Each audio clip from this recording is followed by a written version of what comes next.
લોકશાહીના મહાપર્વમાં મતદાન કરવા મતદારોમાં ઉત્સાહ જોવા મળ્યો હતો। ત્યાં સવારે 7 વાગે મતદાન શરૂ થતાં જ મંત્રી, નેતાઓ અને ધારાસભ્યોએ પણ મતદાન કર્યું હતું।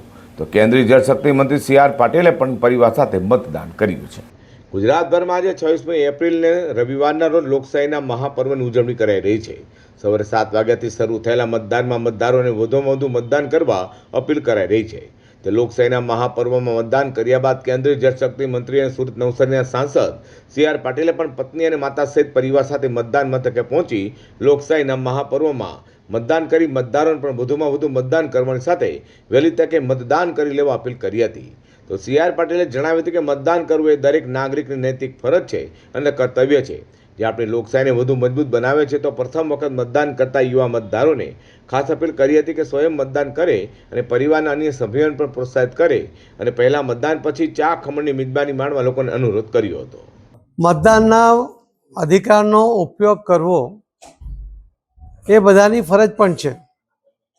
આપણે એને અધિકાર માનીએ છીએ, પરંતુ મતદાન કરવું આપણું કર્તવ્ય છે એ ભાવના હજુ આપણા મનમાં એટલી પ્રજ્વલિત થઈ નથી। હું મારા ફેમિલી સાથે, મારી મધર લગભગ 89 વર્ષની એમની ઉંમર છે, એ પોતે પણ મતદાનમાં અમારી સાથે જોડાયા અને ત્યાંનું પણ મેં માહોલ જોયો કે સૌ યુવાનો મતદાન પણ કરતા હતા, મતદાન કરવામાં બધાને મદદ પણ કરતા હતા।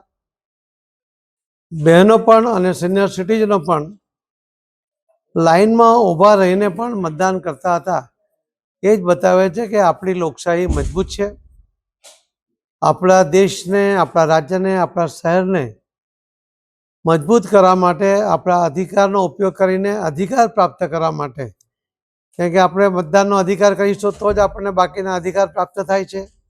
આપણી સગવડો માટે આપણે જે આપણો અધિકાર માનીએ છીએ એ પણ પ્રાપ્ત થાય છે અને એટલા જ માટે મતદાનના અધિકારનો ઉપયોગ કરીને આપણા અધિકારો પ્રાપ્ત કરવા માટે મતદાન કરવું અત્યંત આવશ્યક છે। અને હું જોઈ રહ્યો છું કે સુરત શહેરની જે પરંપરા મુજબ શેરી મોહલ્લામાંથી, સોસાયટીઓમાંથી લોકો ઢોલ નગારા સાથે સામૂહિક મતદાન કરવા માટે નીકળી રહ્યા છે। સુરતની તો પરંપરા છે કે મતદાન કરીને આવો અને ખમણ સાથે ચા માણો।